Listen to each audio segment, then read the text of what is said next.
Shalom para pendengar yang dikasihi oleh Tuhan Yesus. Kiranya Tuhan memberikan rahmat-Nya kepada para pendengar semua. Sebentar lagi kita akan mendengarkan pembacaan Alkitab audio dalam versi bahasa Indonesia sehari-hari. Siapkan hati saudara. Ayub pasal 28. Manusia tidak dapat menemukan hikmat. Memang ada tempat orang menambang perak dan tempat orang melimbang emas. Besi digali dari dalam tanah, dan dari batu dilelehkan tembaga. Orang menyudahi kegelapan, dan batu diselidikinya sampai sedalam-dalamnya. Di dalam kekelaman dan kelam pekat, orang menggali tambang jauh dari tempat kediaman manusia. Mereka dilupakan oleh orang-orang yang berjalan di atas.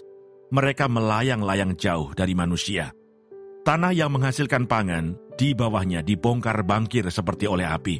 Batunya adalah tempat menemukan lazurit yang mengandung emas urai. Jalan ke sana tidak dikenal seekor burung buas pun, dan mata elang tidak melihatnya. Binatang yang ganas tidak menginjakkan kakinya di sana, dan singa tidak melangkah melaluinya. Manusia melekatkan tangannya pada batu yang keras. Ia membongkar bangkir gunung-gunung sampai pada akar-akarnya. Di dalam gunung batu, ia menggali terowongan, dan matanya melihat segala sesuatu yang berharga. Air sungai yang merembes di bendungnya, dan apa yang tersembunyi di bawahnya ke tempat terang. Tetapi di mana hikmat dapat diperoleh? Di mana tempat akal budi? Jalan ke sana tidak diketahui manusia, dan tidak didapati di negeri orang hidup.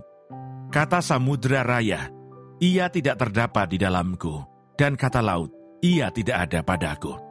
Untuk gantinya tidak dapat diberikan emas murni, dan harganya tidak dapat ditimbang dengan perak. Ia tidak dapat dinilai dengan emas ofir, ataupun dengan permata krisopras yang mahal, atau dengan permata lazurit. Tidak dapat diimbangi oleh emas atau kaca, ataupun ditukar dengan permata dari emas tua. Baik gewang, baik hablur, tidak terhitung lagi. Memiliki hikmat adalah lebih baik daripada mutiara. Permata krisolit Ethiopia tidak dapat mengimbanginya. Ia tidak dapat dinilai dengan emas murni. Hikmat itu dari manakah datangnya? Atau akal budi di manakah tempatnya? Ia terlindung dari mata segala yang hidup, bahkan tersembunyi bagi burung di udara. Kebinasaan dan maut berkata, hanya desas-desusnya yang sampai ke telinga kami. Allah mengetahui jalan ke sana. Ia juga mengenal tempat kediamannya, karena ia memandang sampai ke ujung-ujung bumi, dan melihat segala sesuatu yang ada di kolong langit.